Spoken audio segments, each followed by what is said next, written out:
Good morning, everyone that's joining us. Thank you so much for being here. We're going to allow just one more minute to get everyone that's in the waiting room in, and we will start with our webinar shortly. Thank you.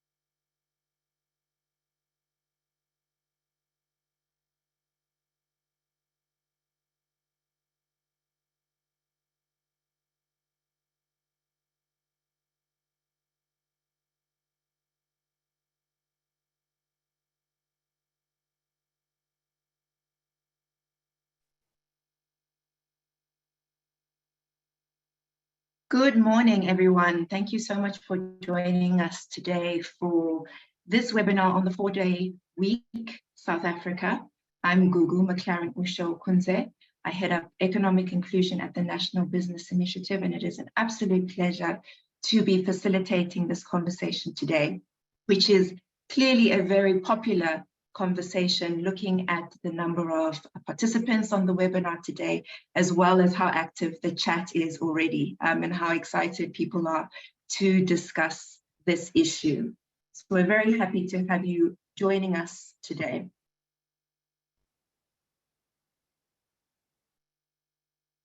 Just to start, I wanted to frame this discussion. And in fact, in preparation for the webinar, I looked at the whole conversation of the week and where it emerged from, and that this has actually been a conversation for many decades. And in fact, from the 1920s, where people moved from a 6-day week to a 5-day week, and then the 1950s, where there was talk about a 4-day week. And so this debate has been happening for a while.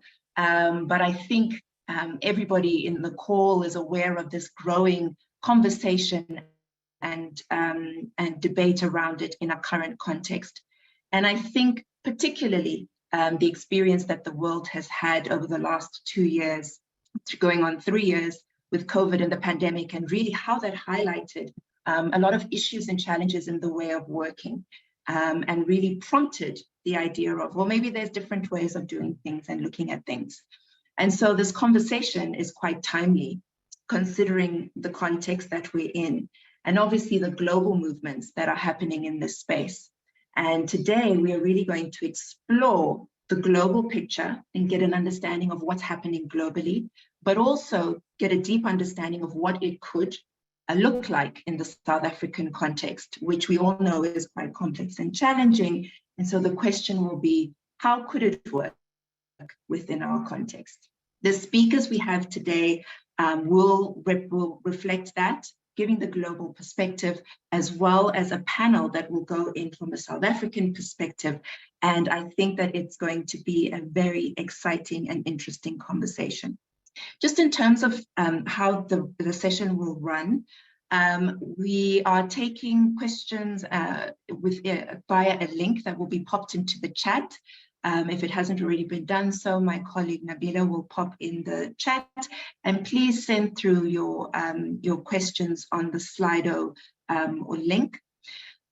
We will have opportunities for Q&A throughout the session, so we're going to try and get to as many questions as possible, and if not, we will try and respond to them after the session.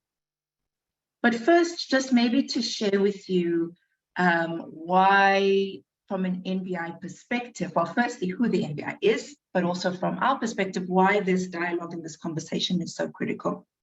The NBI is an independent business movement. We have close to 100 member companies made up of South Africa's largest companies and institutions.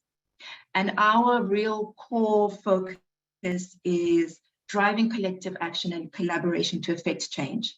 It's building a South African society and economy that is inclusive, resilient, sustainable, and based on trust. And we know that there is a lot of work to do in this space. Our strategy is really to drive social and economic transformation. And we do this looking at a number of critical areas that include environment, bold leadership, social cohesion and equality, economic inclusion and institutional capacity that manifests in 4 thematic areas of our work. Within our social transformation and economic inclusion work, we really grapple with the structural and systemic issues of exclusion and inequity, and we try and think about what companies can do to create more equitable, more inclusive workplaces and environments. And so this conversation is interesting for us because it is a possibility, and we're quite interested to understand what it could look like and how it could work and how it could address some of the issues that we deal with, whether it's issues of, as I've said, inclusion, youth employability, a whole host of different issues. And so from our perspective, and in terms of the way that we work, we're very much about creating platforms for dialogue and conversation. And that's why we are here today and excited to be involved in this conversation. And so that's about the NBI, but I'm sure you all really want to know what it is that we are thinking about and looking at in terms of the 4-day week South Africa. And I'm really pleased to introduce you to Karen Lowe, who's the Managing Director of Go Forward and the Director of 4-day week South Africa. And having engaged with Karen over the last few weeks, she is deeply passionate about this issue and about making it happen in South Africa and really thinking through our tricky issues and thinking about how something like this can help address these tricky issues.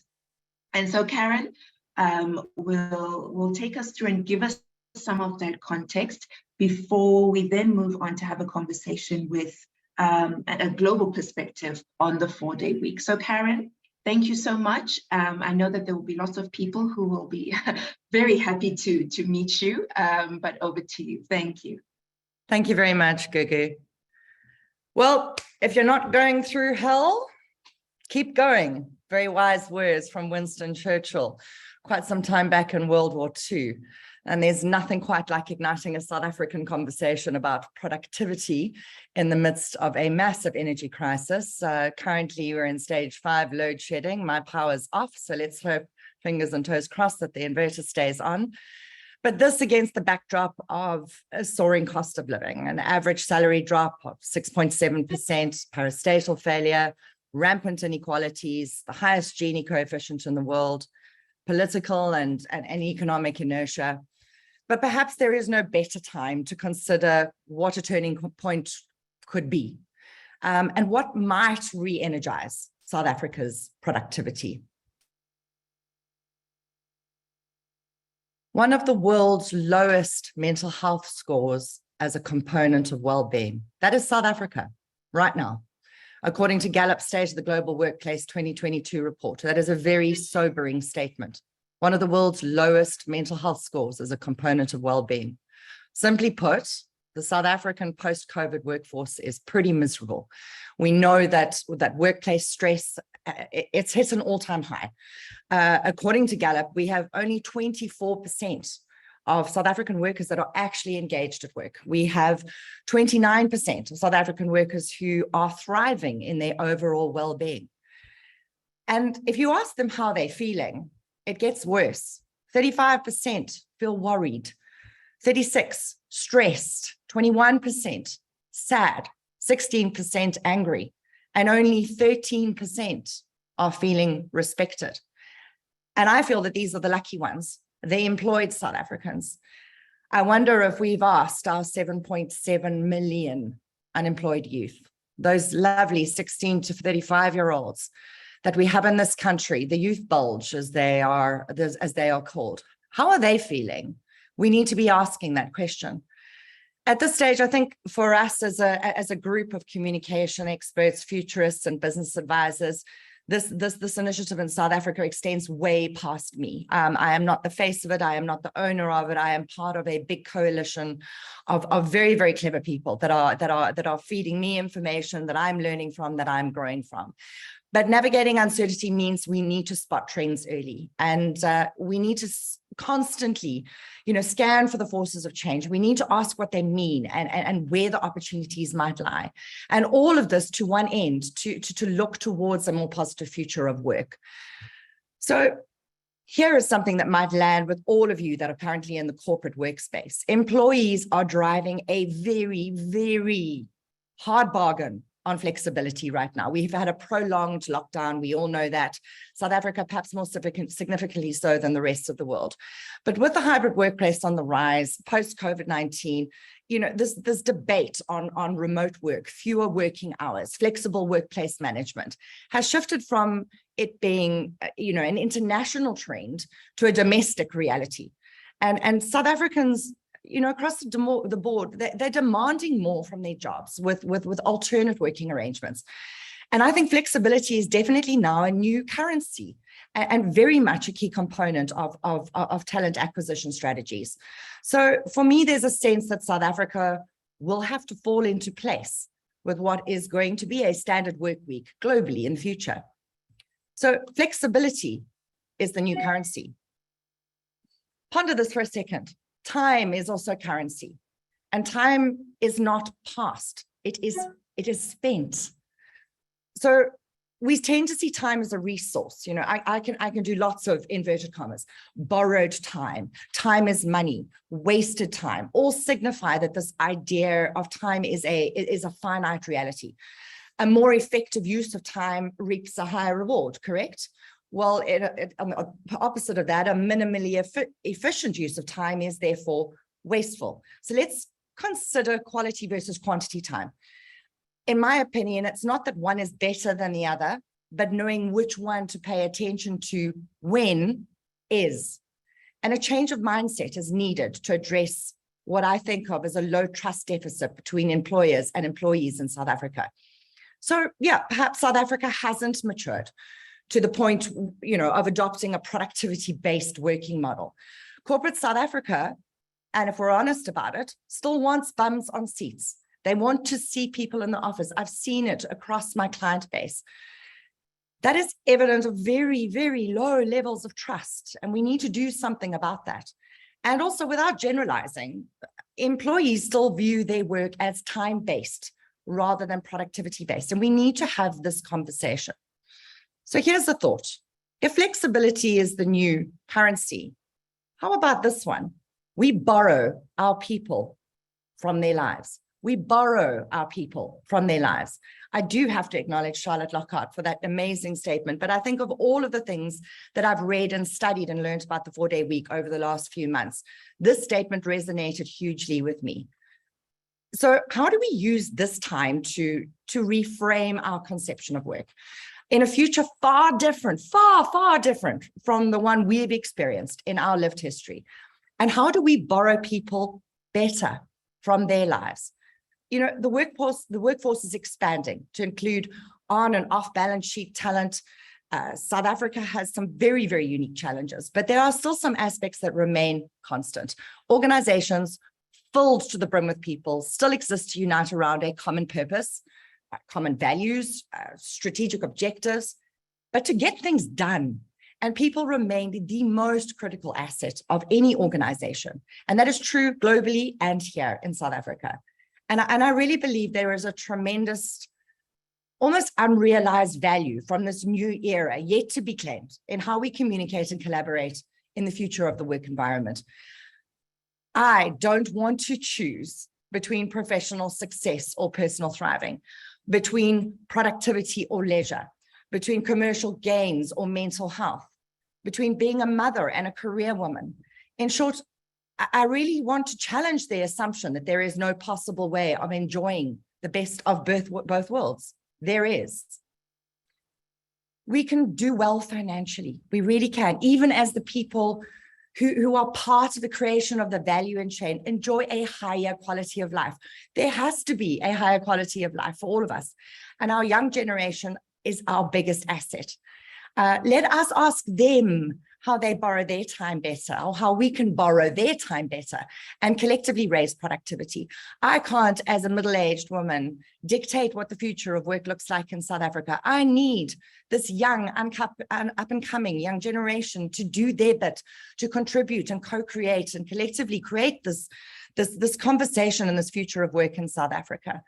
So today, really, I'm asking you to join us to prove that we can produce greater productivity, better mental health, financial success, and just more personal thriving, commercial advancements, and time to invest in as many of those pursuits that really make us more human outside of work. So South Africa, it's possible, it's practical, it's productive, and it's profitable. And from my perspective, let's make space for the 4-day week in South Africa. Thank you. Thank you so much, Karen. And I'm sure everyone, it's clear from the chat that people resonate with exactly how you've outlined it and articulated it. And thank you so much for setting that context. And now we're going to hear about someone who is doing it and has seen it happen and seen those very results that you've talked about. And that is Andrew Barnes, who's a founder and entrepreneur of 4-day Week Global. Andrew is an innovator and entrepreneur philanthropist, and his career has been market-changing innovation in industry digitization. Most recently in New Zealand, Andrew triggered a revolution of the entire fiduciary and legal services industry, and the transformation he has led as the founder of Perpetual Guardian has positive implications both locally and globally. And this is reflected in the headlines and the news that 4-day Week has made around the world. And Andrew's been thinking about this for a long time. So in 2019, he wrote the 4-day Week book as a guide for companies trying to reduce work hours and increase productivity. So Andrew is going to give us the why a 4-day week, and looking forward to that input. Andrew, I hand over to you. Thank you. Well, thank you, Gugu, and thank you to Karen and the whole of the South African Coalition team for, pulling together this webinar and getting the 4-day week off to such a great start in South Africa. Now, what I wanted to do is actually go back and talk about a little bit from where we started. And that basically is back in 2017, 2018, I was sitting on a plane flying to London and thinking about productivity, specifically productivity in my business. And what I was trying to understand is how I could improve it. Now, what I'd got read some research in the Economist magazine that said that people were only productive for 2.5 to 3 hours a day. And I wondered if that was happening in my company. And if it was happening in my company, how could I change that?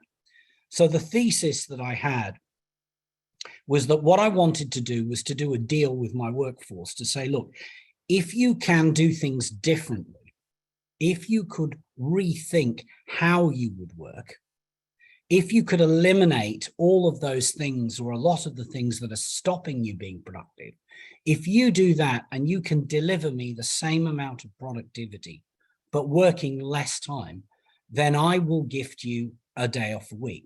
And so what we did is we announced a trial in my own company. We're about 300 strong, that we would give this a go. Now, what then happened was that we were absolutely deluged by a media storm from all around the world. We stopped counting when we got to about 14,000 articles. Ironically, we were the second most read story in the New York Times after the Trump-Putin summit. Now, what that said was that this was an issue that transcended borders and cultures. This was an issue that was really focusing on what people really wanted in the 21st century. But let's come back to the trial. What was the key things? First of all, it was productivity based. We have retail stores. We have to remain open for business. and we had to make sure that our customers were serviced just the way that you would expect them. I took a view right from the get-go that this wasn't something that could be done from the C-suite. What you actually had to do is you had to empower people in the organization to have a look at what it was that was stopping them being as productive as they might be. Because at the end of the day, this is a very personal deal. It's a personal deal between the individual and the employer, but it's also a deal between the individual and their work colleagues. I have to respect my own time, but I've also got to respect yours. So the individual contribution here is quite critical. We allowed people to opt in and they could choose the day off. And then finally, which I look back on, say, I'd like to say was a stroke of absolute genius, but was sort of a fluke, that we actually got academic validation to run alongside the trial. So unusually, because there have been some experiments elsewhere in the world, right from the get-go, what we did is we had academics from Auckland University and Auckland University of Technology doing qualitative and quantitative research alongside. So what did we see? Well, we basically saw that those engagement, empowerment, enrichment scores went up 40%, 40%, to the levels that the researchers said were the highest they'd ever seen in New Zealand. Staff stress levels dropped 15%, and yet over the 4 days, job performance was maintained. In fact, more people said that they were better able to do their job working 4 days rather than 5. We also found that teamwork, readiness for change, and team creativity scores also went up as people started to work together in a far more effective fashion in order to deliver the productivity outcomes that we needed. And this therefore morphed into the policy that underpins everything that we're doing at 4-Day Week Global, which is this concept of 100, 80, 100. It's 100% of the pay. It's 80% of the time, provided we get 100% of output, 5-day productivity. Now, when we did the trial in the very simple context, we, I think, made it that you could have to pick a day. Everybody in the organization in those early days had to do it, because the biggest resistance to the 4-day week concept actually came from the leadership team. The leadership team in the organization, I mean, we've all been conditioned, I think, for years to think that working longer equates to working harder. What we haven't done is looked about the concept of working smarter to produce more. And as Karen said right from the get-go, we've had this problem of people focusing on presenteeism. I need to see you in the office. It's the amount of time that you spend in the office that is critical. Now, one of the good things, and probably one of the only good things that's come out of the COVID pandemic, is it has stood that concept on its head, especially with a lot of industries that have seen people working from home. Suddenly, being in the office doesn't necessarily equate to output and productivity. Indeed, in some industries across the world, we've actually seen productivity go up when people step out of the office. Now, I would argue that this isn't actually rocket science. What this is saying is if you have got a more engaged, a more empowered, a more focused workforce, they will deliver more output than one that isn't. And if you look at the statistics for the South African workforce at the moment, the sheer numbers of people who are not engaged with their employer, I think we call this now, you know, the silent resignation, the quiet resignation. But what that really is saying is that people are spending their time, you know, in the workplace, but they're not necessarily being productive. So the whole ethos around the 4-day week movement is to start to segment things, to start to say, how do we help companies and how do we help individuals in those companies to understand how they can improve productivity? Now, in the average workplace, you will find that if you're an open plan office, for example, statistically, you're going to get interrupted once every 11 minutes, and it's then going to take you 22 minutes to get back to full productivity. So if you have something like a quiet hour, which we introduced in our company, and a lot of companies in the 4-day week trials around the world are doing this, if you put in place a quiet hour where you are not to be interrupted for an hour, what you actually get is you actually get a improvement in productivity, in that you're able to deliver 3 hours of productivity, what would normally take you 3 hours of productivity, in 1 hour. Just a second, the slides jumped. Oh, it should go back. Oh, hasn't. Never mind. Right, okay. So how has this sort of worked in the wider world? Well, first of all, we've been running trials now through 4-day week global in the United States, Canada, Australia, New Zealand, Ireland, and the UK. And the one that's going at the moment is the largest trial of its kind, which is in the United Kingdom, where we've got over 70 companies experimenting with the 4-day week. We're about halfway through that trial. And what we're seeing is that at this stage, 88% of respondents, that's about 2/3 of the companies engaged in the trial, say that the 4-day week is working well for their business. 46% say that their business productivity has maintained around the same level. 34% say it's improved slightly, and 15% say it's improved significantly. And then when we talk about how the transition has been to a 4-day week, about 1/3 of respondents said that actually it's been very smooth. About half said a section 4, which is reasonably smooth. And then another 20% have sort of been halfway, that there've been challenges along the way.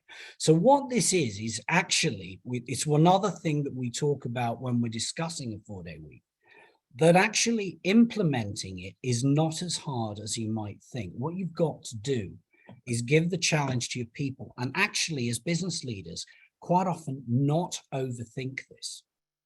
If you overthink it, if you try and solve all the problems from the C-suite, what you usually find is that actually you will talk yourself out of doing it. What a lot of the benefits come from is small incremental changes by individuals in the way that they work. And part of this is not actually just looking at what they are doing. It's actually focusing on what they shouldn't be doing.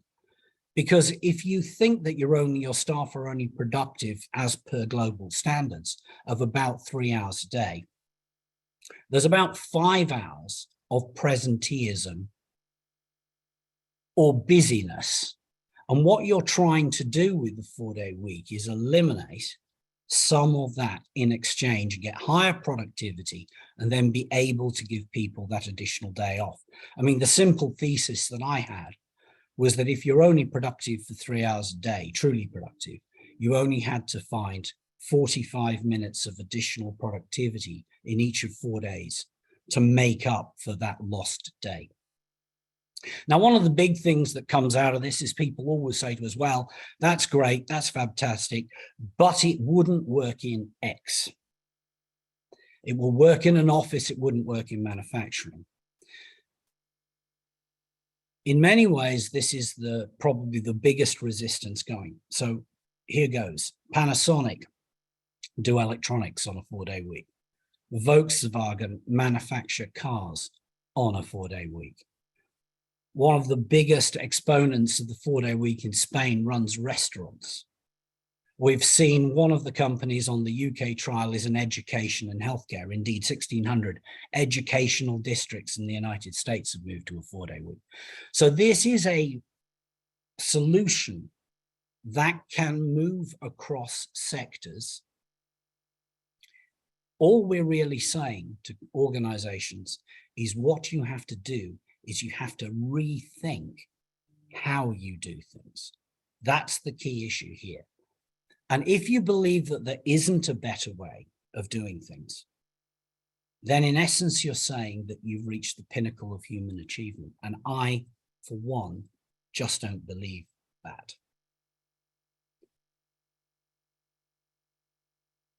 The slides don't seem to be moving forward. There we go. Thank you. Right, but let's look in the broader social context as well. I mean, up to now, 4-day week global has really focused on working with companies to help companies introduce this, because we believe that this is a business solution. Probably in my case, I would argue it's the best productivity business solution I have ever implemented in the sort of 40 odd years that I've been running companies. But at the same time, you've actually got to start to look at the wider social impacts. A 4-day week, flexible working hours, that is something that the millennial generation absolutely wants to deal with. But at the same time, it deals with things like the gender pay gap, because often the problem is that we are not allowing our men to go out to take their share of responsibility, care responsibilities. And one member of the family, and it generally ends up being the man, feels that they have to keep working in this idea that you've got to work long hours in order to be promoted. Once you change that mindset, not only do you equalize or move to equalizing care responsibilities, you close the gender payment gap, you make it easier for women to make it to the C-suite. Another issue that we've talked about quite a lot is this global issue of the impact of things like AI coming forward, and that 40% of the jobs that exist today in all likelihood may disappear tomorrow. So what the 4-day week does is, by allowing people to have more time, that it means that actually they have got time to upskill themselves. They've got time to change and rethink about their own job and what they're meant to be doing. Equally, we see that people, when they take time out, generally do activities that are low environmental impact, which is also very possible, that is also very beneficial.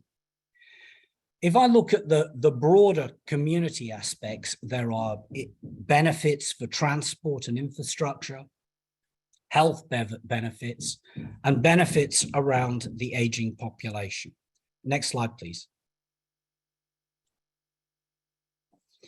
And so what I thought I would do is probably look at the health benefits side, which is, I think, one of the key ones that impacts us. So we've got some UK statistics here, that the UK loses 17.9 million working days a year as a consequence of work-related stress, anxiety, or depression. And statistically, if you look around the world, 1 in 4, 1 in 5 of the workforce at any point in time has a stress or mental health issue.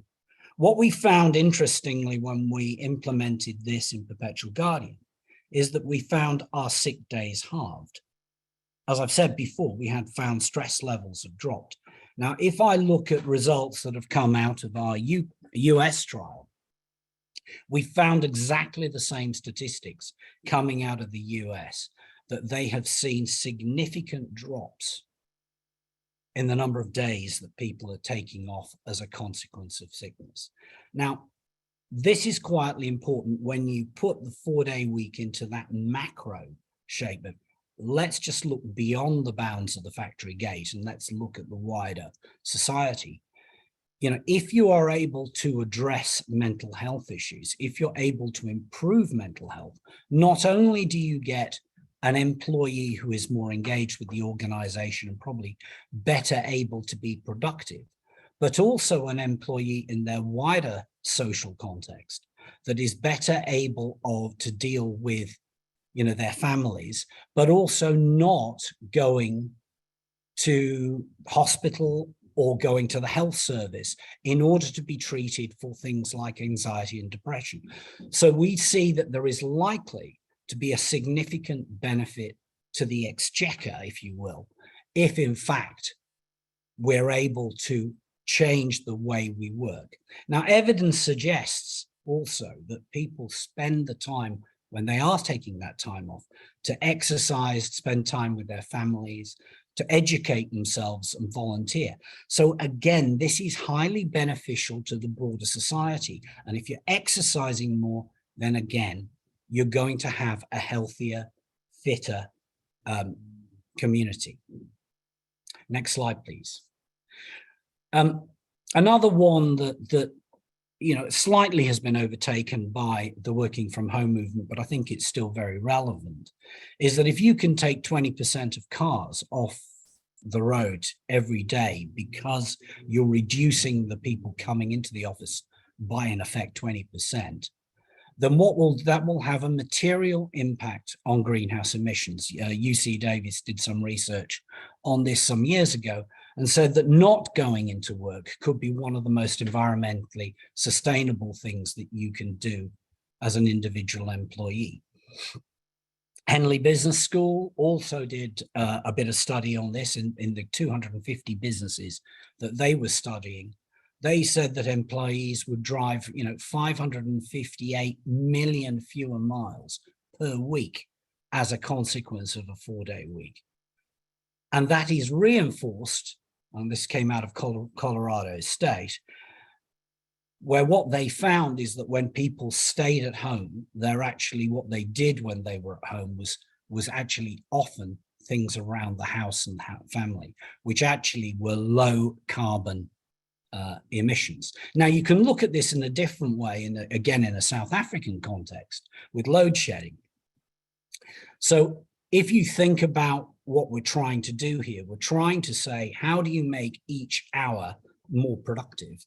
So if you can make, shall we say, 4 hours more productive, and that's the power bank the power gap that you've got, if you've actually managed to reposition your work practices and people have changed how they work, the chances are that you could actually get as much productivity out of that smaller period of time. And actually, when the load shedding hits and actually the business isn't able to work, then you've actually made up for that time as a consequence of changing the work practices. But of course, the other side of it is, if you've got people at home, their usage of power appears also to be less. So it plays, if you will, to both sides of the problem that you're currently facing. Next slide, please. I want to just highlight one other point on this slide, and this relates to the unemployment. Now, it's not desperately fashionable to talk about Russia at the moment, but interestingly, the Russian government has approached the concept of the 4-day week specifically to focus on the unemployment problem within Russia. And their thesis was that if you worked a 4-day week, then for some industries, and it's true, for some industries, you would actually have to employ more people to cover those additional days off. Now, the key point here to note, of course, is that your current workforce in 4 days will produce 5 days of output. So if you bring another employee in, they will also produce higher levels of output. So it's not negative as far as the company is concerned, even if you have to employ a few more people.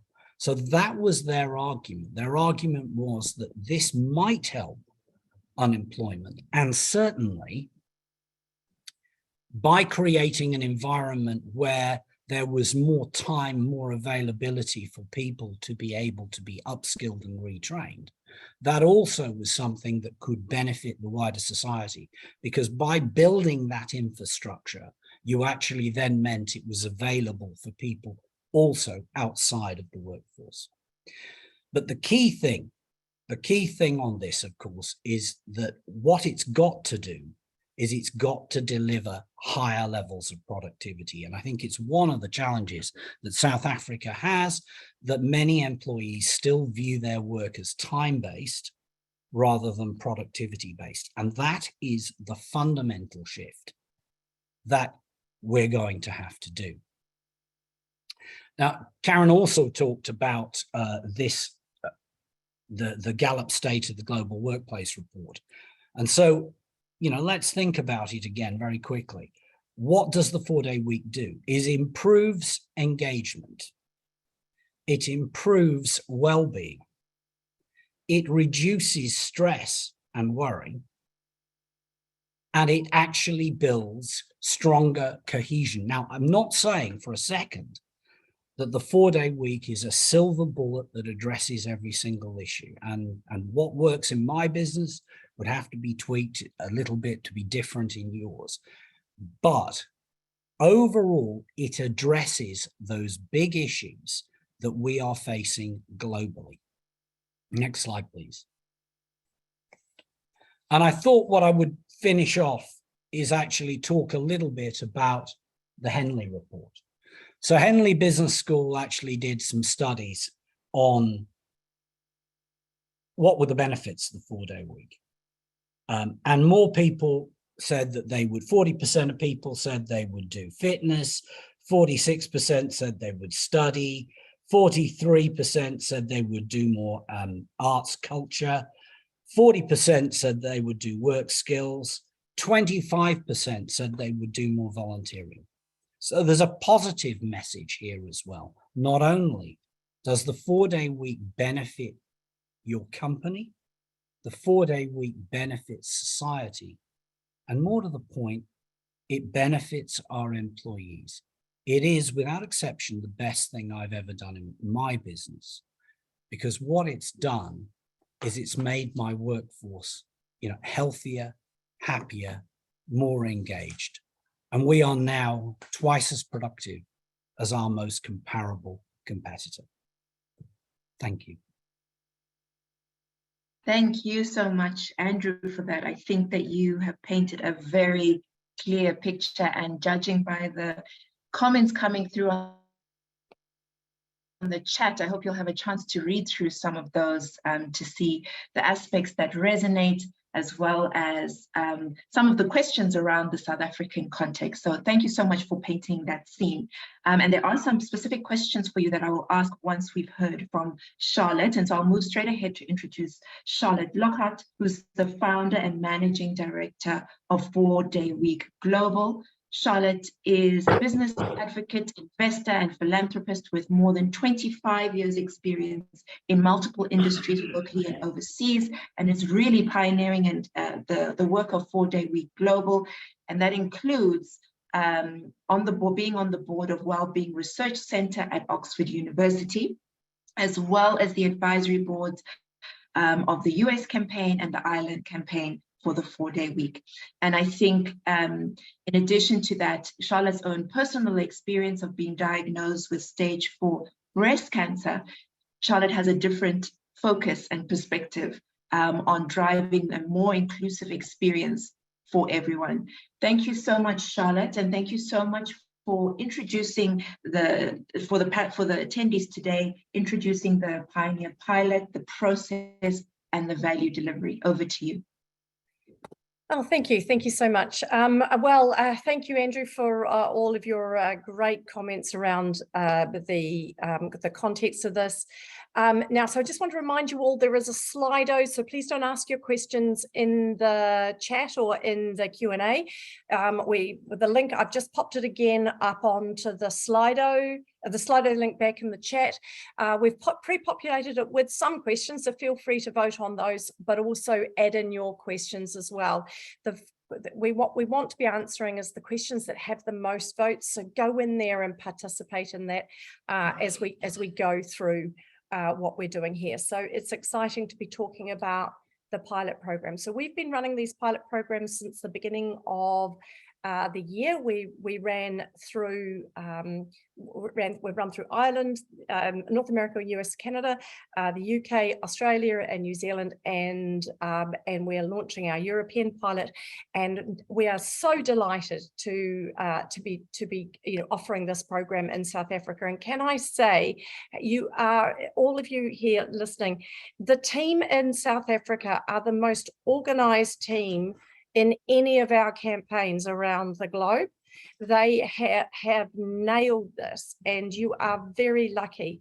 Some true social change is going to happen in South Africa in time, but let's focus in on the change that we can make for individual businesses as we drag them up into the 21st century, or help them run along with us. So please go to the South Africa website, 4dayweek.co.za, and also check out the team at Go Forward. They are just amazing. So anyway, 4-Day Week Global, established in 2019. What we did with this was, when Andrew and I did the 4-Day Week in Perpetual Guardian, it became such an international success that it became clear that we needed to have a conversation on a more global level. We met up with people such as Alex, who is part of our team now.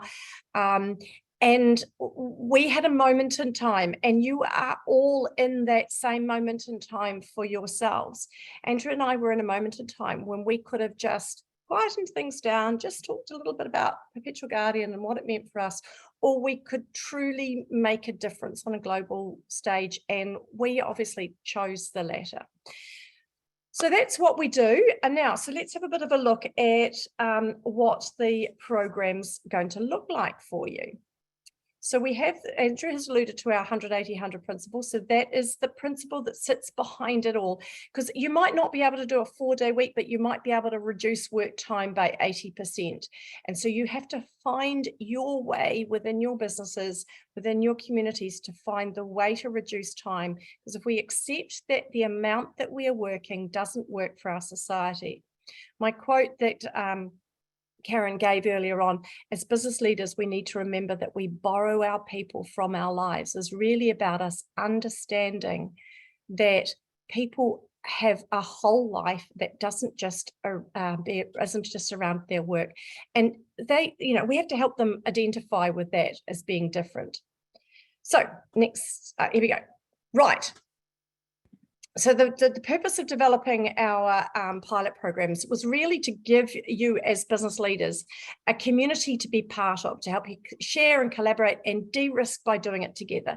This came because during the pandemic, I was ringing around business leaders who were doing it, and that was one of the pieces of advice they gave me, is it's a lonely place. I can talk to you, and I can talk to a few other people that I can find about it, but really having a community would be able to do that.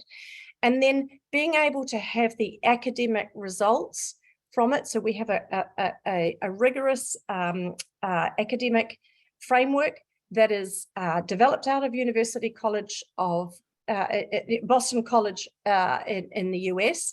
But it is applied locally, so that your team with 4-Day Week South Africa, they are working with local academics to ensure that the framework applies to your economy. Because it's one of the things that we have certainly noticed, and we've tried to reflect in this presentation, is that while there is this there are some global norms, there are always local cultural and economic nuances that need to be taken into consideration. And we really want the research that we do to fit in with the global strategy, but also to ensure that it has local relevance for you, for your businesses, for your people, and for any other interested parties like governments or anyone that wants to be to be around.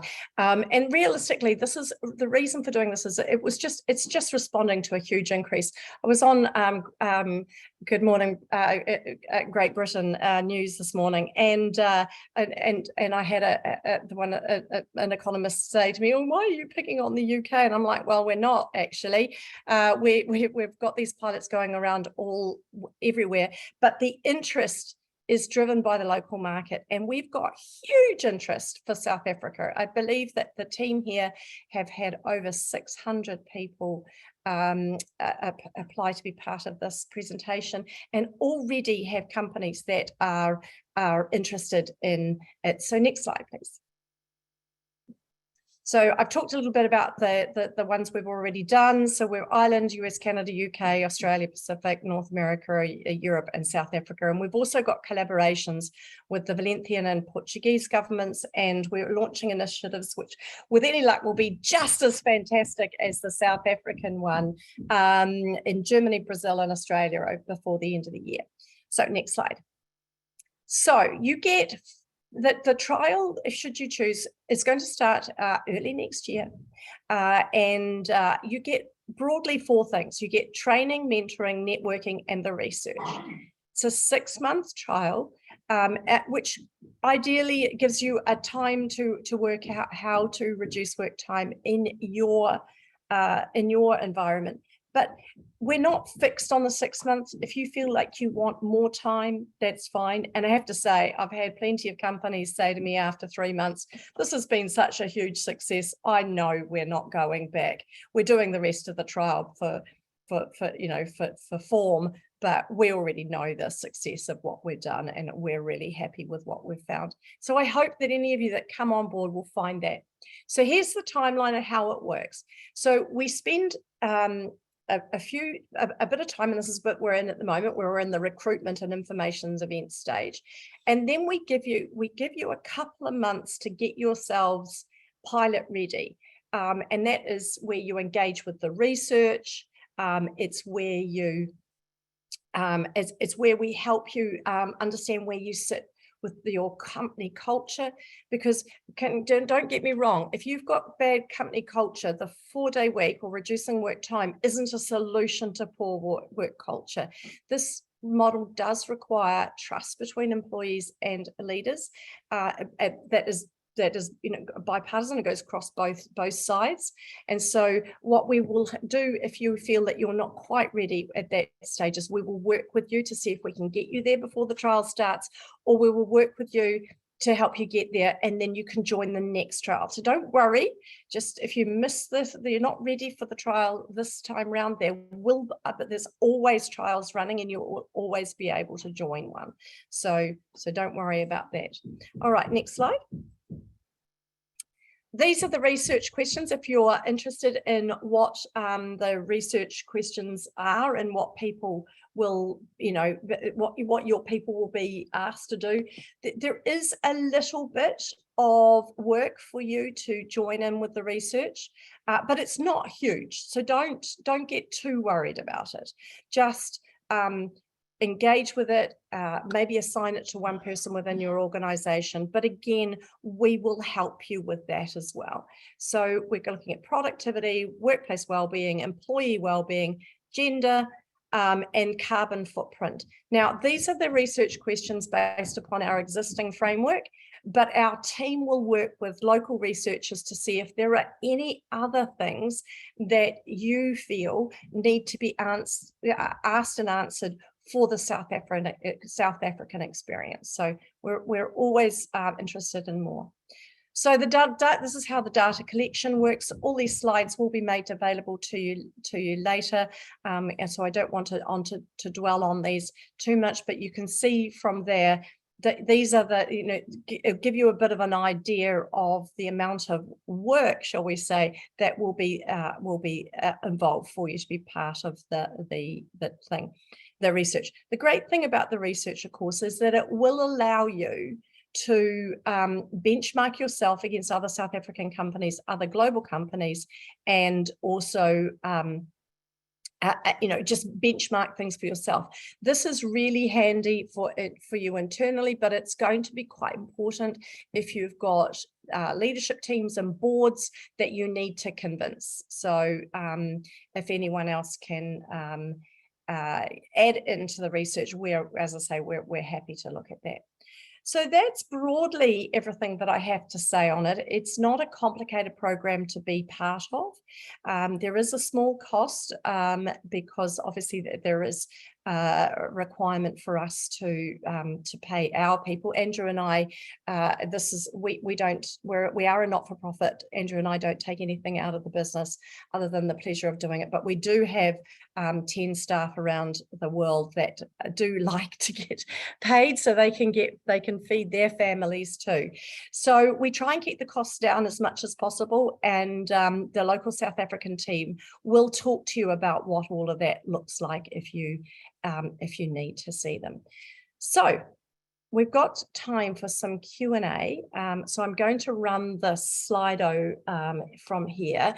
So if you haven't as yet, jump in. I'm going to work from the top. We've got about 10 minutes for questions.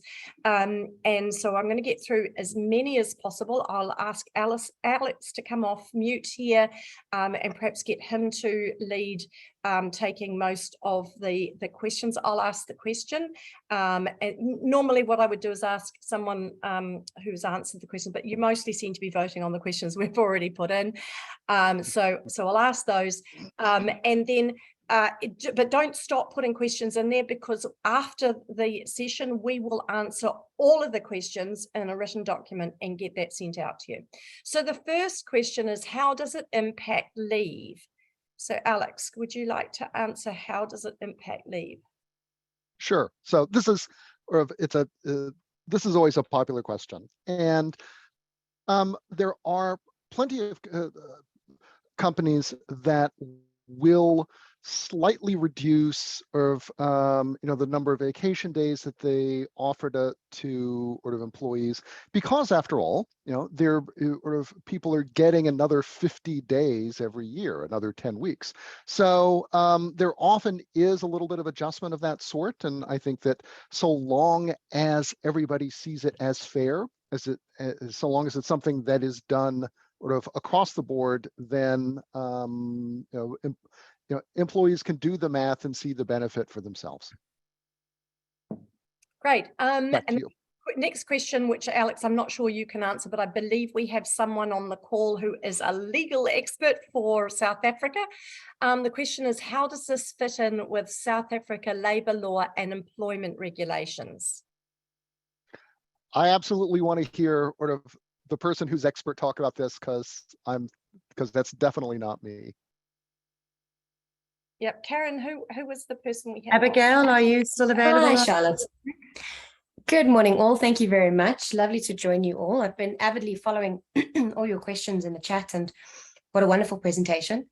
So by way of introduction, I'm a labour attorney at Cliff Decker Hofmeyr, and we are plugged into this conversation because I think a lot of your questions that you're asking is really what we're asking. Is we're existing in a highly, let's call it, regulated and also unionized environment in South Africa. And I think the way that certain sectors in this country operate are very different to one another. So if we speak to, for example, a more formal business sector versus a manufacturing, retail, we talk, the steel industry, mining industry, very different industries that have very different regulatory frameworks. So I think the discussion here needs to separate almost to say that this productivity model is something that could be beneficial across sectors 100%, but might be one that we have a few, I don't want to call them barriers, but a few areas that will require discussion from both a government level as well as a company level. So just to keep in mind from a legislative perspective, what we're essentially regulating here is working hours. And there's three key pieces of legislation, or three key areas you want to look to as a company to implement something like a 4-day work week. And the first is the basic conditions of employment. So generally speaking, if you employ employees below the threshold, then the basic conditions will apply. And the regulation of working hours is something that cannot be varied by collective agreement or contract of employment. So that's going to be something you want to keep in mind. That's not to say, however, that you can't implement a continuous shift system, for example, which complies with the various requirements in terms of the BCEA, and then also moves to this productivity-based model. Not necessarily a 4-day work week, but a more productivity-based model. The second piece of legislation or regulation that one must always keep in mind, depending on the industry that you're in, is sectoral determinations. So I saw some questions there about the manufacturing industry, the retail industry, teaching. Various of these industries are regulated by sectoral determinations, which are effectively collective agreements, which are prescriptive on certain terms and non-prescriptive on the other. So normally a sectoral determination will give an opportunity to reach agreement on working hours, for example, and vary what the industry standard is by way of plant negotiation, for example, or company level negotiation. So the key thing there is to be aware of what the BCEA says and what your sectoral determinations say, and then also to see what mechanisms are provided in those pieces of legislation or regulations that allow you to change, amend, and work around the legislative requirements. When dealing with this initially, so we reached out to the Department of Labor, and the communication from the Department of Labor at the moment is that the 4-day work week is not something that they're considering at this time. So I think that's indicative there from the Department of Labor to see what kind of government level buy-in we have at the moment. But based on the conversations that we're having, load shedding, productivity, employee burnout, mental wellness, there's a huge shift in our focus across all sectors in industry. And that shift, I think, is going to necessitate a bigger look at this question from all of those various stakeholders. And the third piece of legislation is there's a code of good practice on the regulation of working hours from the Department of Labor, which also provides really great techniques that you can utilize when seeking to vary or amend those conditions. And then the last one, I won't keep too much time, is just to remember in terms of leave, that a company can change leave provisions depending on where their workers fit in above or below the threshold, but there are minimum requirements on provisions of annual leave, sick leave, and then also the various maternity, commissioning, parental leave, adoptive leave, and parental leave. There are minimum requirements that can't be deviated from, irrespective of your industry and irrespective of whether you have employees above or below the threshold. So just to keep those in mind, there are definitely mechanisms within legislation, within the basic conditions, within sectoral determinations that give companies the lateral to start trying to think about negotiating and seeing what may or may not work from an implementation perspective for the 4-day week. I hope that assists. Thank you. Thank you, thank you, thank you. That was so informative. And I think, so just take heart. Often when I talk about this, I talk about the fact that the implementing a 4-day week is a partnership between the leadership and and their people. It's a true partnership. So think of it as joining hands. It's not us and them. And so work on having a workplace that gives you that. Now, in addition to the Slido, we do have a poll in there. The poll has been popped up in the chat. Please pop your answers in there. There will be a second poll at the end for you to go in. And just remind you, please don't put your questions into the Zoom Q&A. Pop them into the Slido, because that's where we will be answering all the questions from, and there'll be an answer to your questions coming out in total. Right. The next question: our staff are overstretched, and now we're facing load shedding that is wreaking havoc on productivity. How can we factor in a 4-day week on top of this, Alex? Sure. So, I think that there are sort of two things to distinguish really quickly. The first is that over the long run, I think you can see how being able to operate a business more effectively, both in terms of how you use your people, but also, how much energy your office or operations use will help with with both of these problems. I think also that the challenge of figuring out how to transition to it is one that we get into with you during the pilot. Part of the purpose of a pilot program is to experiment and figure out exactly these kinds of these kinds of issues. So so back to you, Charlotte. Great. Okay. And then we probably only got time for this one last question, but this is the question. How do you convince your management team to try this? So, there is plenty of data now, as I think you've already seen, that shows that there are sort of sustainable improvements in output, productivity, revenues, profitability, benefits both for companies as well as individuals. But I think that, making clear that it is still really important to get leaders on board. And it's not just about numbers, it's about also helping them see how it's possible to make this kind of transition that often seems dramatic and sometimes a little bit scary. And I think that there are, however, lots of places where company leaders actually drive this because it's something they want for themselves, right? CEOs, entrepreneurs, they're facing exactly the same kinds of challenges with overwork and burnout that everybody else is. And so if you can come to them with a certain amount of data, make clear that there is that you and maybe a core of people are willing to get behind this and to do the work necessary. If they can take the lead, then I think that combination is kind of unlocks the possibility of getting Sorry, Alex. your senior management I'm going to have to do to. it. Thank you, Alex. Yeah, we're running No a little ahead of time. So just keep the slide is going to remain open after the session. So please continue to vote and add your questions in. We know we haven't had much time to answer them all. Alex does run a How to Convince Your Boss session. So if you want to go on to the 4 Day Week Global website, 4dayweek.com. How to Convince Your Boss sessions. Karen, over to you. Thank you, Charlotte. I will take over from here. Thank you so much, Charlotte and Andrew, for that input and painting the picture. There are a lot of questions, as you've seen, and so there's lots to get through. But just reflecting on the poll, before Andrew and Charlotte spoke, we were sitting at pretty much neck and neck between I'm excited to try it in my organization and I'm not sure, I still need more time. And now we had a lot more information and at least, just under 50%, so 49% are excited to try it in the organization, with 31% not sure, needing to know more, and 14% skeptical that it will work in South Africa, with 77% think that it will work in South Africa, but not in the organization. And so actually a perfect way to move into our panel conversation, which will give insight and input from a South African perspective.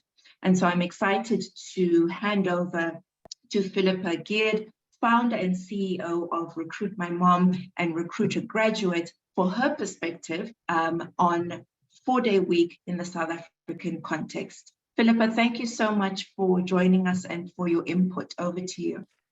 Thanks, Gugu. And it's been a riveting discussion so far. I certainly hope that everybody's enjoying it as much as I am. So the context to my address this morning is, as we've heard, that unemployment rates in South Africa are staggering, and our economy is not growing at the rate we need it to address unemployment. I think we can all agree on that. But together with high unemployment, we have a very hotly contested war on skilled talent. So just try hiring a skilled software developer or data scientist, and you'll know exactly what I mean. So how do we as business leaders think creatively about new and different ways to retain, attract, and upskill more people in our economy? And can flexibility, like the 4-day work week, be just the catalyst that we need to change the narrative? 10 years ago, I started Recruit My Mom with the sole purpose of attracting and retaining skilled female talent in our economy. Part of the success of Recruit My Mom is due to the education and assistance that we were able to give our clients on how to employ differently. 10 years ago, people told me that Recruit My Mom would not attract enough employers. They were wrong. The world of work was embracing flexibility, and COVID just sped up the inevitable. And the question I have around the 4-day work week is this the inevitable?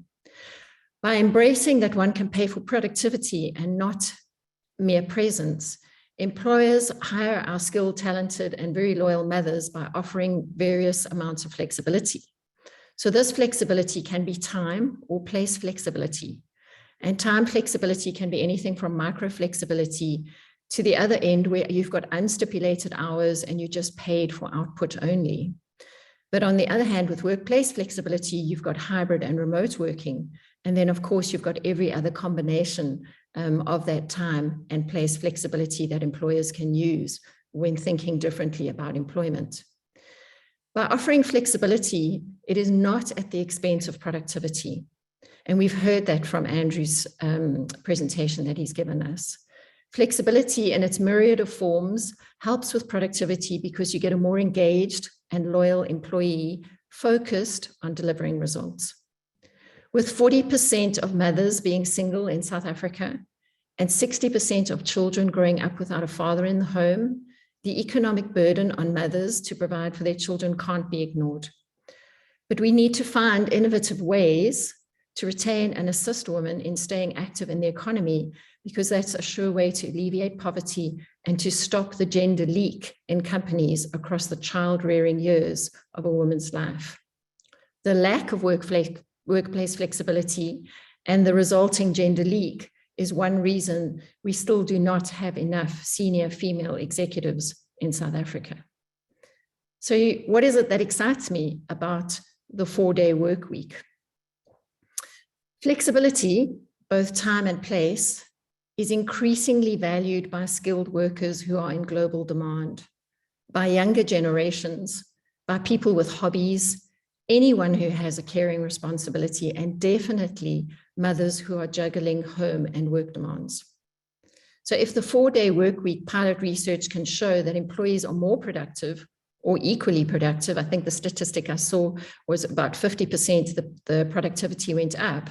So if they're equally or more productive in 4 days than 5, then let's just imagine the possibilities for the 5th day.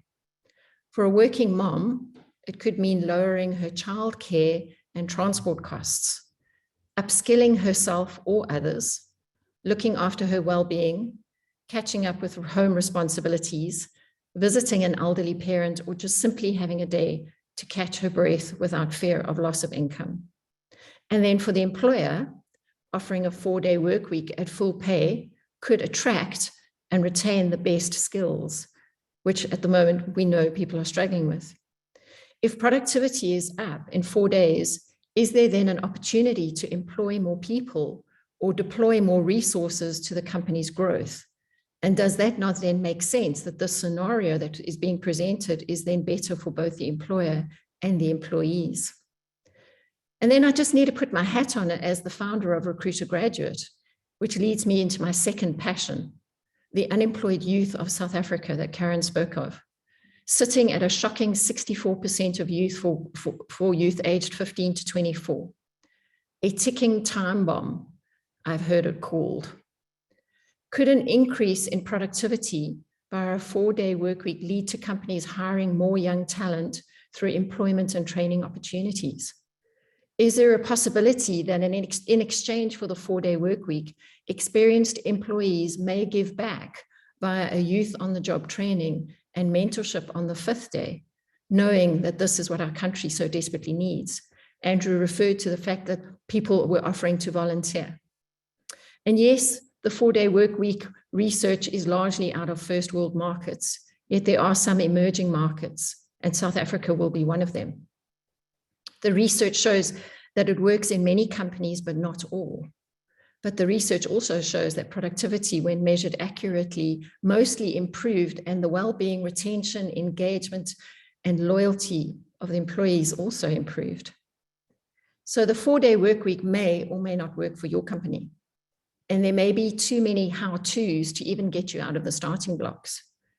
But he who dares wins. If you care about unemployment, about attracting and retaining the best talent, about gender diversity, about youth unemployment, about potentially improving productivity and the well-being of your staff, then I can only recommend that you sign up for the pilot research project and learn more. The hows and the what ifs will be answered by the 4-day global teams and the local teams. And of course, the data will reveal more as these pilots are rolled out. And if nothing else, you will have put in place tools to measure productivity. And if you can measure productivity, then offering flexibility in all its different forms is not that daunting and is actually a definite talent magnet.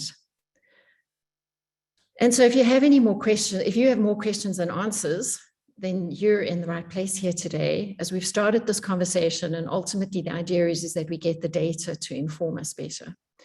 But hopefully we will all look back in 10 years' time and celebrate the fact that the naysayers were wrong and that the impact made on unemployment in our country was significant. And that's how I'd like to conclude in terms of the thinking around the 4-day week at this time. And Gugu, I'm going to hand back to you in terms of time. Thank you so much, Philippa, for that and giving your input. And I'm sure we will come back to you with particular questions, or if you have comments or questions when we've gone through the panel.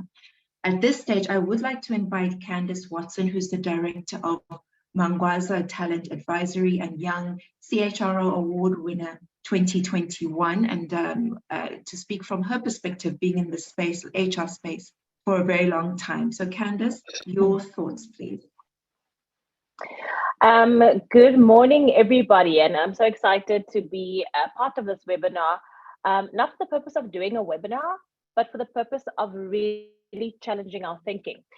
So when Google say that I've been in the HR space for many years, it's probably close to 20, of which 15 of my working experience, 15 years, has been in the HR space. And I think when I was invited to be part of the coalition, it fit in strategically with our value proposition at Mwangaza Talent Advisory. And that's essential in that talent of today is vital for organizational strategy, not only in terms of executing strategic plans, but also driving innovation, seizing market opportunities.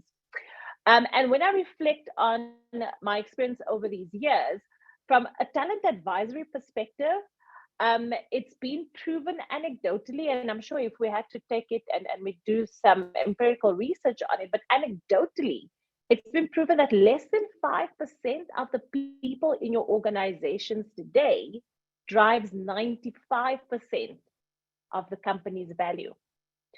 So for industrial and manufacturing, which I know we have on, and the question also came out on Andrew's side, their key capabilities is essentially around their competence and capabilities and supply chain, and then obviously manufacturing facilities. So as a South African born and bred, I've worked across 7 continents, across 5 sectors in the time that I've been working. And the other day I was just looking at the revenues for the companies that I've worked in excess of 100 billion.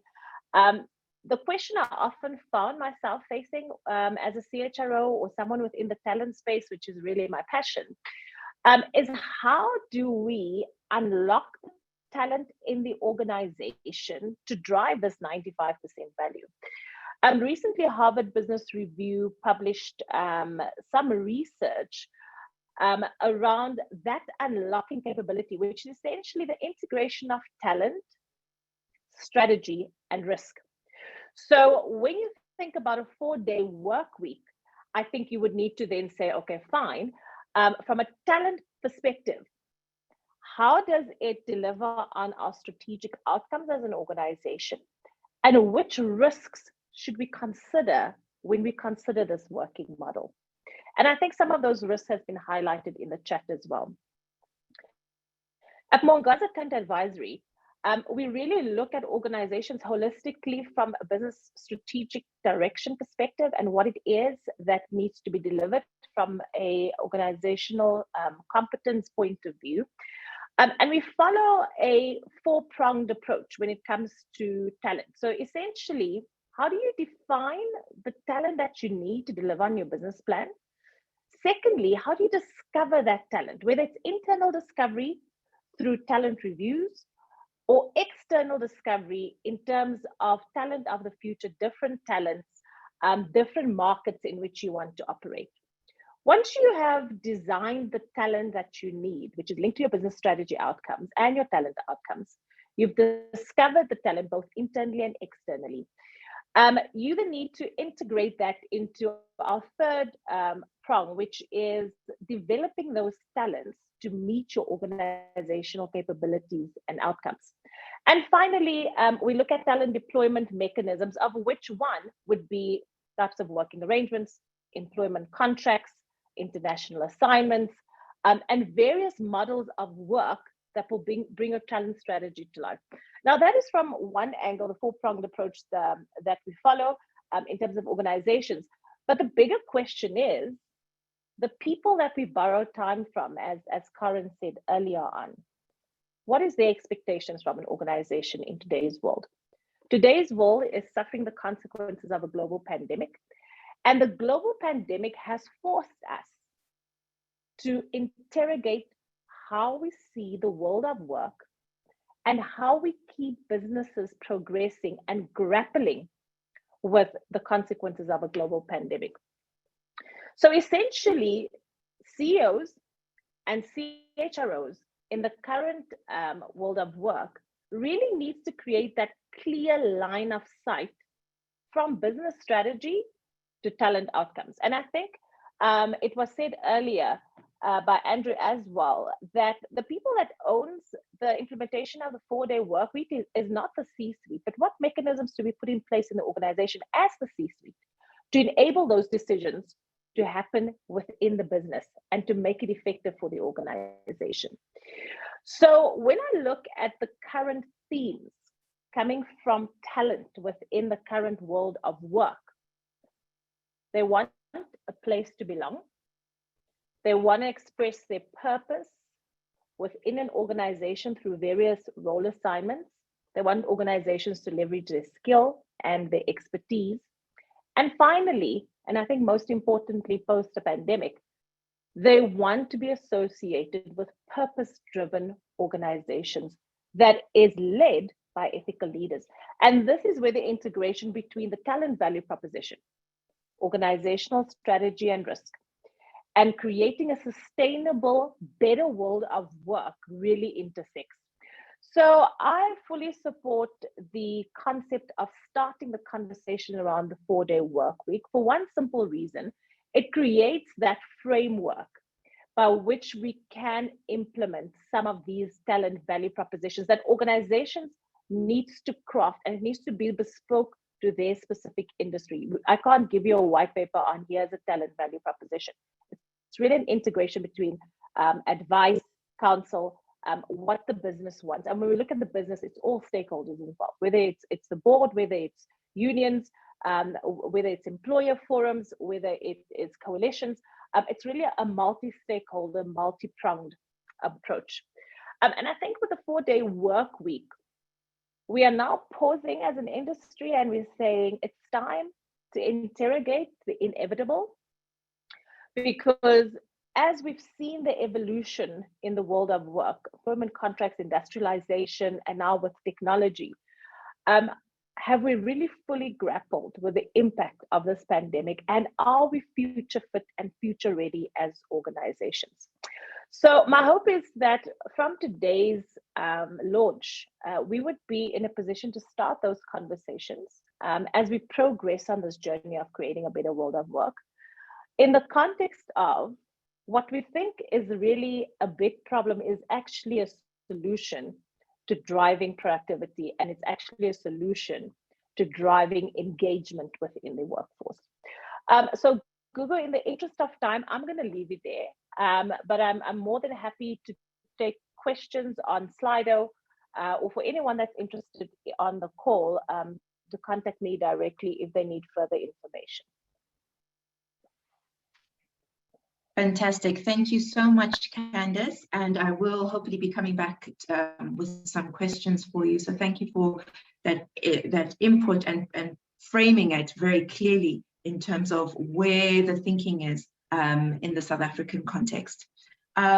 We unfortunately have lost one of our speakers to load shedding. Prof. Mthunzi Mdraba was going to join us and has been hit by load shedding, and we're hoping that he'll be able to jump back on. But we'll move on to Sean Theunissen, who is the Executive Corporate Social Responsibility, the Executive for Corporate Social Responsibility at Growth Point Properties. He's also the founder of Property Point and the president of the Johannesburg Chamber of Commerce and Industries, and very keen and interested to hear your perspective, Sean. Hi, good morning, Gugu, and I think good morning to everyone else. It's been such an engaging webinar. I think when key reflections for me in terms of the 4-day work week is that what we have seen over the past 2 years with the advent of COVID and the ability for people to start looking at hybrid working models is that the world of work has changed. I think what is critical, however, for me in this discussion is for us to create context and really look at what is the objective of the 4-day work week and how does it speak to the context that we find ourselves in from a South African perspective. And I think the team has done an excellent job to be able to provide us with that overview in terms of how it has been successful in various other countries. But I think first reflection for me is, one is that the socioeconomic environment is slightly different. So if we start focusing on elements such as is mental wellness a key factor? I think COVID has shown us as well that it's such a critical key factor within the world of work. So if we want to ensure that we are improving mental wellness, we need to say, okay, does the 4-day work week do that? And I think we've seen the results that it is definitely one of the key outputs and success factors. But the other element is productivity. And I think that what we need to start looking at is that from a South African perspective, how do we put those mechanisms in place to ensure that we are able to firstly measure our productivity correctly, and secondly, that we have tools and mechanisms in place to be able to create opportunities for increased productivity, especially when we are in an economic slump and with low economic growth rates. Productivity becomes quite critical, and hence the fact that we need to ensure that how do we put those mechanisms in place. The other context from a South African perspective is our workforce. You know, we as South Africa often operate in such a dual economy because the majority of our workforce is actually within the labor force. The other element is also that so if you have this differentiation between your white collar workers and your labor or workers within the kind of more labor intensive industries, how does the concept of the 4-day work week apply effectively? I think we've had some great examples in terms of the manufacturing examples, but productivity goes strong hand in hand with profitability of organizations. And I think one of the complexities that one needs to be able to then look at is that if we are able to reduce the work for the work time, and that directly needs to correlate with the level of productivity that you can equate, because that productivity will lead to the profitability of an organization. But if we are not able to provide that level of productivity, we will not have the level of profitability in order to be able to ensure that we are funding our staff base. The other element is really also specifically in the space of entrepreneurship and small businesses. You know, one of the key factors in South Africa is that we have quite large multinationals, which the 4-day work week most probably would be able to be piloted quite effectively in. But we also have a large component of our economy who are small businesses. And I think one of the key factors that we need to say is how are we able to effectively solve for providing these type of solutions for small businesses as well. how are they able to implement methods and measurements of productivity that will ensure that they are able to get to an extent where their employees are able to take this type of privilege. And I do say that a 4-day work week does become a privilege, especially when we're looking at it from a developed economy perspective. And those elements becomes quite critical for us to measure the success of it. I think what the conversation has started is starting to ask these contextually relevant questions from a South African perspective. And as we gear ourselves up to the pilot in January, we are able to start solving for some of these challenges.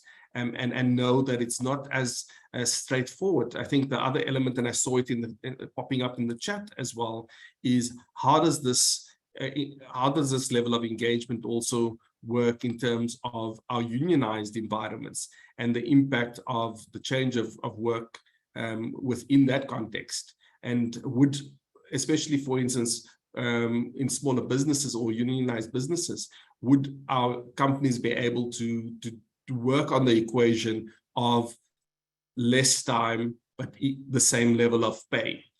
The other element which becomes quite critical, and Candace has also mentioned it, and is the fact that we have high levels of unemployment. So in order for us to bring in the level of skills into the workplace, we need to have the time to be able to develop the skills, to create the exposure for new entrants into the workplace in order to increase their level of productivity. So does the hybrid workspaces provide that leverage point for more accessibility and experiential learning within workplaces compared to a 5-day work week versus a 4-day work week? So these are some of the questions I think that we still need to be able to explore. And being able to get the level of inputs that we have, both from a local perspective as well as a global perspective, will add value to the conversation. So yeah, I think I'll leave it at that point, and then we'll take some questions as well. Thank you so much, Sean, for giving that context and the complexity around it. And I think maybe to bring back Alex at this point. So Alex did join the conversation a little earlier. And just by way of introduction, Alex is a program director at 4-Day Week Global and the author of the book Shorter. And maybe to hear, based on the inputs from the panelists, but also the conversation on the chat and the questions that have been put forward around kind of how it would work in the South African context. Maybe to hear your thoughts, Alex, and your input, and then I'll direct some specific questions to the panelists. Thank you. Okay, well, I think that we have seen the 4-day week being adopted in a variety of industries around the world, right? It may have started in places like New Zealand or Nordic countries, but now it's but now there are companies in India, in Latin America, Japan and Korea, 2 countries that are famous for long working hours and have actually had to invent their own words for working yourself to death. And we've also seen it in creative service firms, in factories, hospitals, nursing homes. So really quite a wide variety of contexts with salaried workers, with hourly, and so forth. So, I think that I think in particular that Sean and Candace have raised some really interesting points about the potential for the 4-day week to to improve, not just to improve work for for employees, but also to improve competitiveness, productivity. Both of these are things that we've seen in other places, and also to nudge work cultures or professional cultures away from presenteeism, from rewarding overwork, to to an emphasis on on results, on output, and to sort of and to sort of break away from thinking about sort of our work and our work or ourselves or the value that we get from from employees simply in terms of sort of number of hours worked. I do think, in my experience working with companies, it's always about working through the details, about sort of getting leaders on board who are willing to sort of champion this, to practice it themselves, and then creating a space for sort of everybody to participate in redesigning their work, experimenting with new ways of working, trying new things, failing fast, and then rapidly improving. And these are qualities that, in turn build resilience and a sense of control over your own work and a sense of autonomy that then have benefits for engagement levels at work, but also more generally, levels of happiness with your life. I think that, the bigger policy issues are ones that we have to figure out together. But it seems to me that given that we've already seen the 4-day week take off in so many other parts of the world, it feels to me like sort of, a business community that is thoughtful about the challenges that it faces, that sort of is actually facing them rather than, sort of trying to run away from them or sort of ignore them. And that's at a point where it's actively looking for solutions. All points, I think, to in a positive direction. So I think that's I'll turn things back to you, Gugu, at this point. Thank you so much, Alex, for responding to some of those. And so I do want to raise some questions for the panel. And maybe for you, Philippa, there have been a number of comments around where South Africa is and South African companies are in terms of measuring productivity, in the sense that we are quite far behind in that respect. And so to get your thoughts on what this could mean for improving how we measure and track productivity within South African companies. And then I have a question for Candice and Sean as well. But Philippa, if you wouldn't mind addressing that, and then I will direct to the other panelists. Thank you.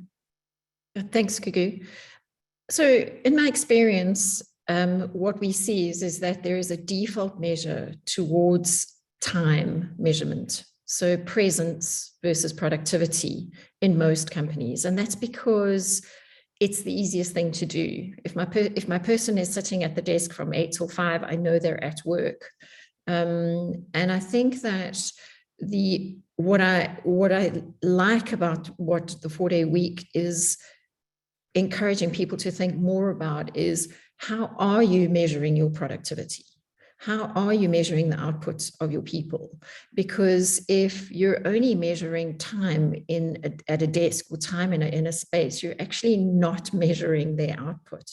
And so if this is an opportunity to improve both the organization and the organizational well-being, then this is a great productivity intervention for our country. And our labor law demonstrates the fact that we are used to measuring on time. Our laws support time and not necessarily productivity. And so this is why this discussion is so exciting and so interesting.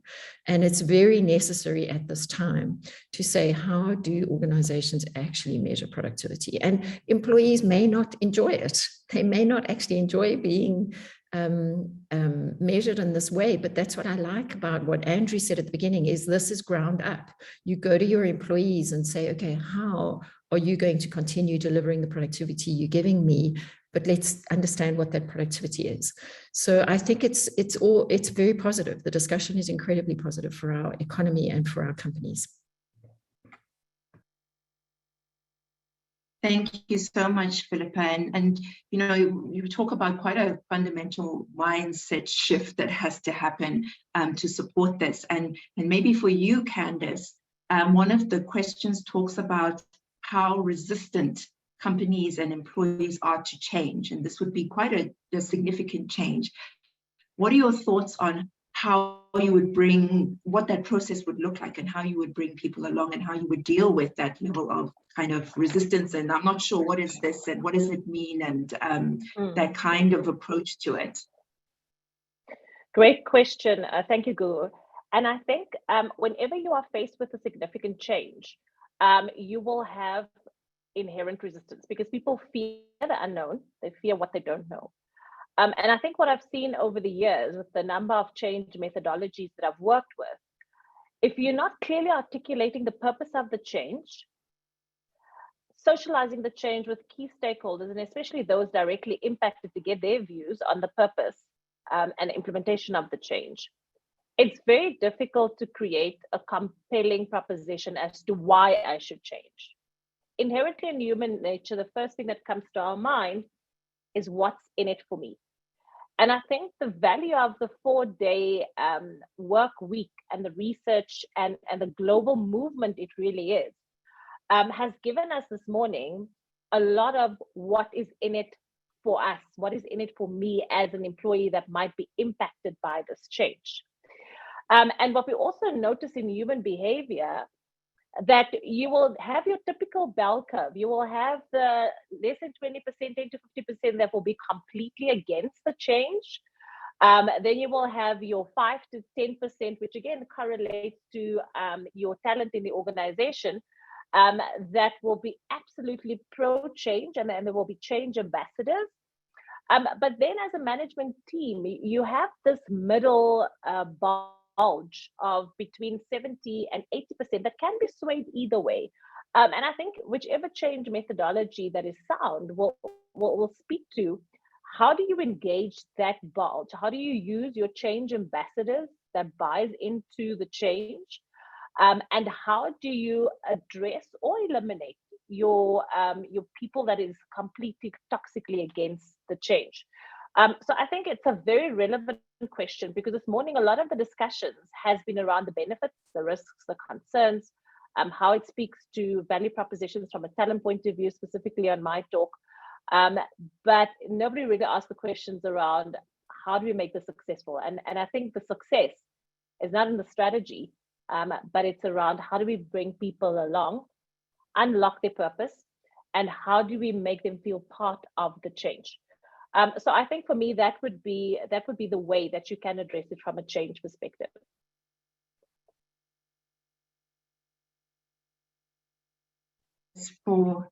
Thank you so much, Candice, for that input.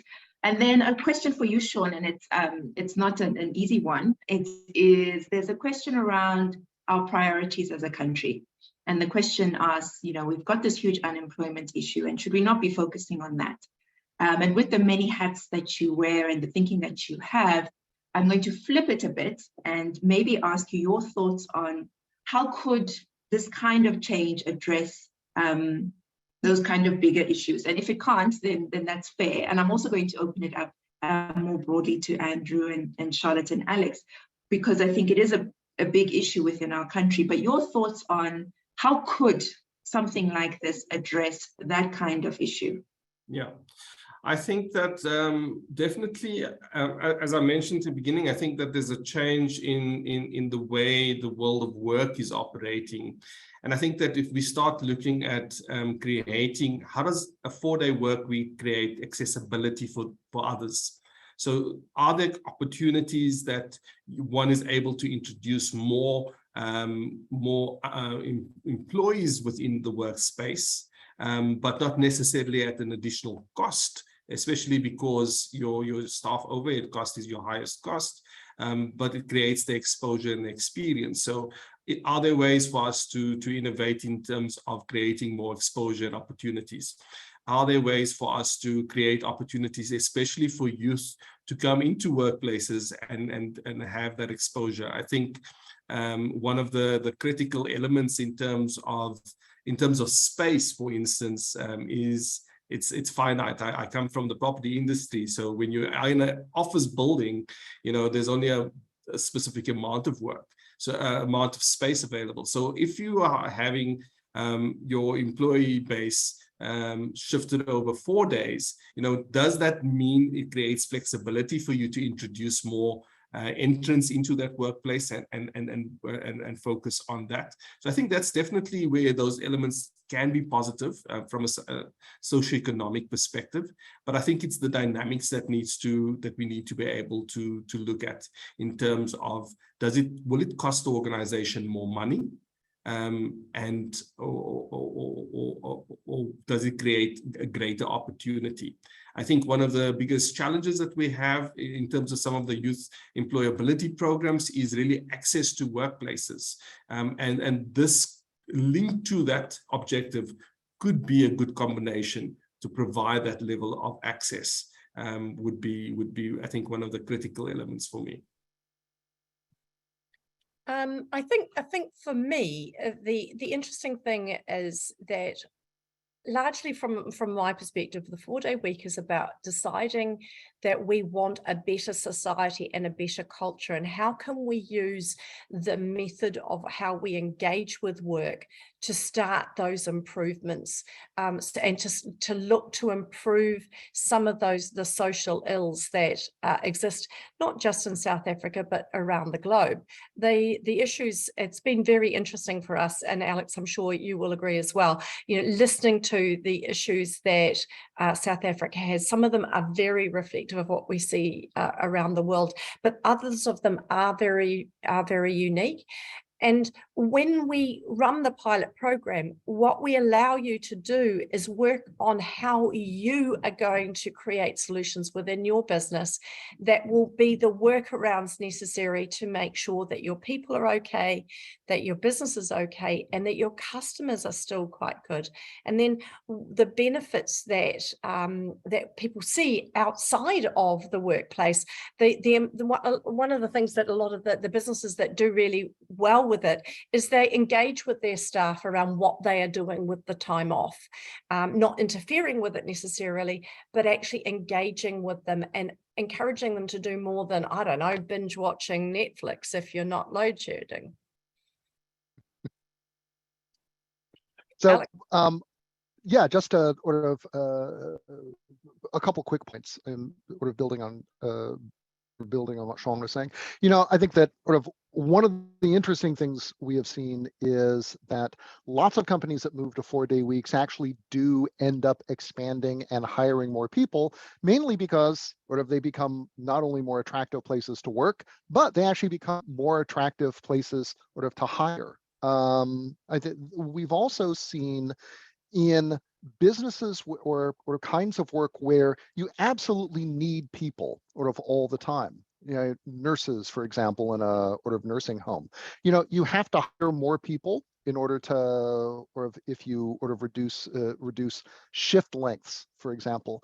But what we've seen in places that have done this is that they save so much money on not having to sort of bring in temporary workers at 5 times the normal rate because someone sort of calls in sick or quits suddenly, and they spend so much less on sort of recruiting efforts that those savings almost pay for pay for those extra workers.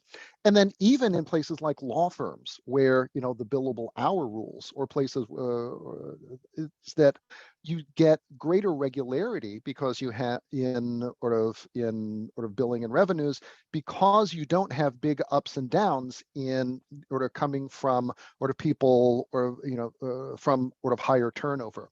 And so at the kind of micro company level, I think we see promising signs that the 4-day week actually can serve as a spur to employment and growing labor markets. So back to you, Gugu. So much, and thank you, Sean, Charlotte, and Alex for that input. We are running out of time, so I am going to say a huge thank you to the speakers and panelists. Before I hand back to Karen, who is going to close out for us this fantastic session. So Karen, over to you. Thank you very much, Gugu. Wow, I'm completely inspired and blown away by everybody that has spoken today, and an immense amount of gratitude for being involved in today's session. Some great minds, wonderful journey and opportunities that lie ahead of all of us. And I do hope that we're able to encourage you to join the Pioneer Pilot Program. We have a lot of marketing collateral that we can send out post the webinar. So I'm not going to spend too much time on this. I know Charlotte did address a lot of it. One thing I do want to stress though about the Pioneer Pilot, and this is, Charlotte did touch on it. One of the main reasons why I was so excited to get involved in this is that it was underpinned by research and academic rigor. And we immediately, after speaking to the NBI, got in touch with Stellenbosch Business School and asked for their participation. And further to that, the Advotech Group and Ask Africa and another number of conversations that are taking place behind the scenes that are going to add this layer of academic rigor and insight from a South African perspective. We cannot ignore the nuances of the South African environment. It is absolutely critical. And whilst we can't solve every socioeconomic issue that we are facing, I do know that we are able to shift the dial even slightly on well-being and productivity. And this conversation about productivity, it's time we had an honest, authentic, open conversation about it. I think we have some assumptions to challenge. We have some debates to rigorously debate and points to rigorously debate from many perspectives, whether it's talent management, productivity, whether it's youth skills, employment and upliftment, whether it's the gig economy, working moms, et cetera, et cetera, et cetera. So really what I would like to do today, and in closing, before I move on to the coalition, is to invite you all to participate in the Pioneer Pilot. It is backed by rigorous change management support and programs from Global. It is an opportunity to jump in and gain some research. With that research, we'll build the momentum and future impact, which is what we so desperately need. So I invite you all to hop on to 4dayweek.co.za. There is a tab that is all about the Pioneer Pilot. There is a form to fill out, and we would be delighted to take any calls, any emails, have any meetings and discussions to push this agenda forward.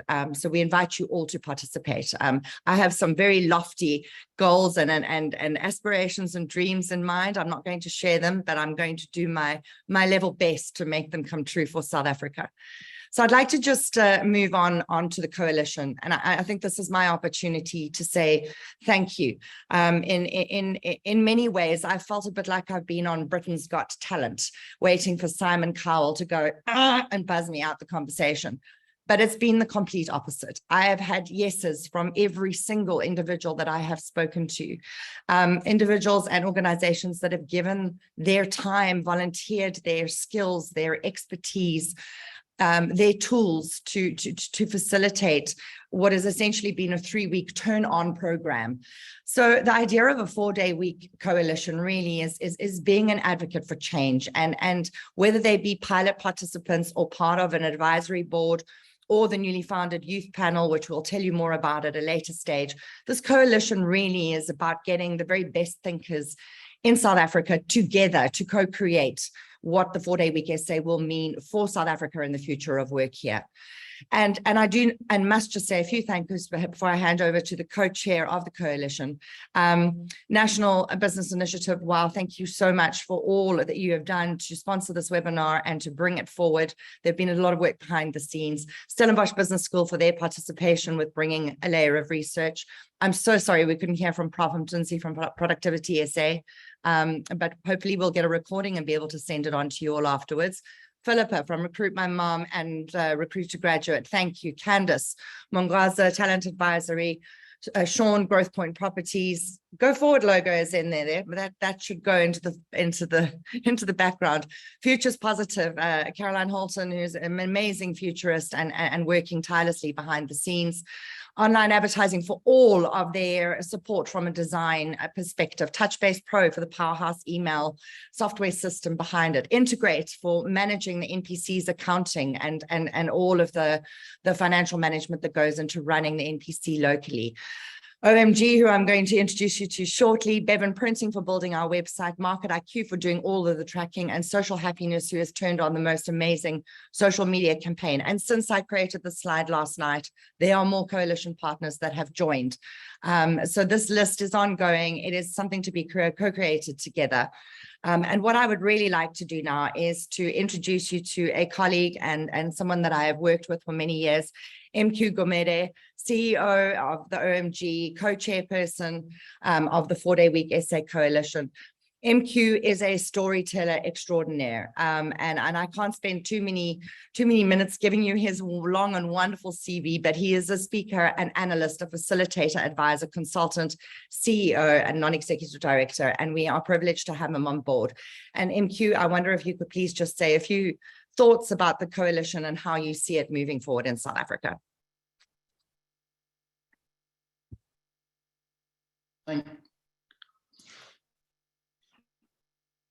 Thank you so much, Karen.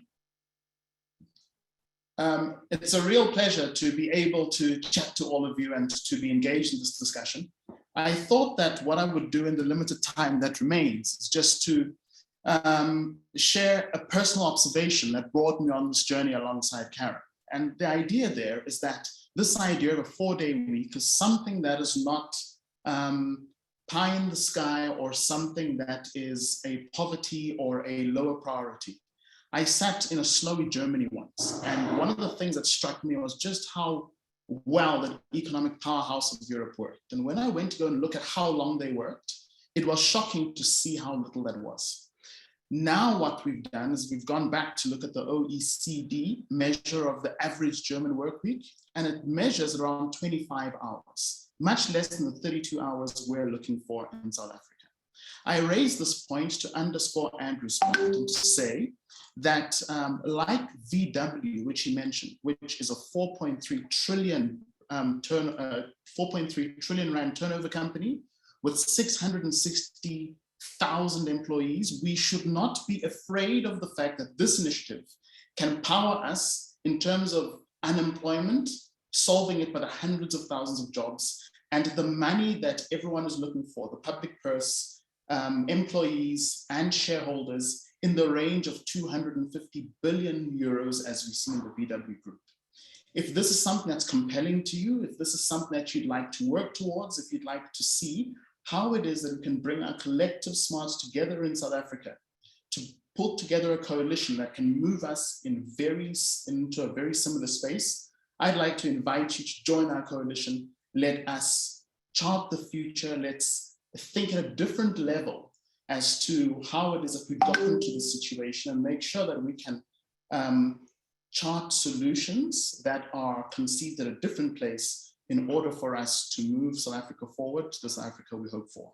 So if that's you, jump onto the website, hit the contact us button, tell us how you could contribute, and I think that is my time. I appreciate everyone's input, and I think it is time to hand back to you, Karen. And a final thank you. We're going to wrap it up. You've all given us 2 hours of your time, for which we're immensely grateful. The website is 4dayweek.co.za. The hashtag is aggregated everywhere around 4-Day Week SA, as well as make space if you want to go and discover what the public domain is saying about this.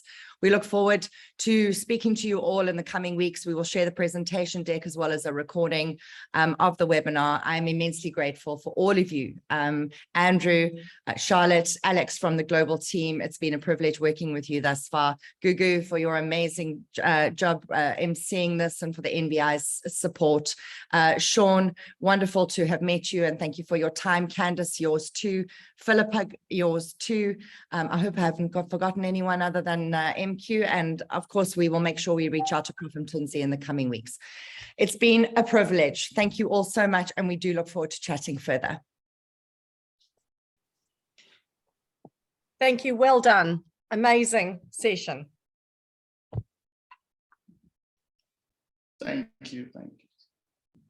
Thank you. Bye, everybody.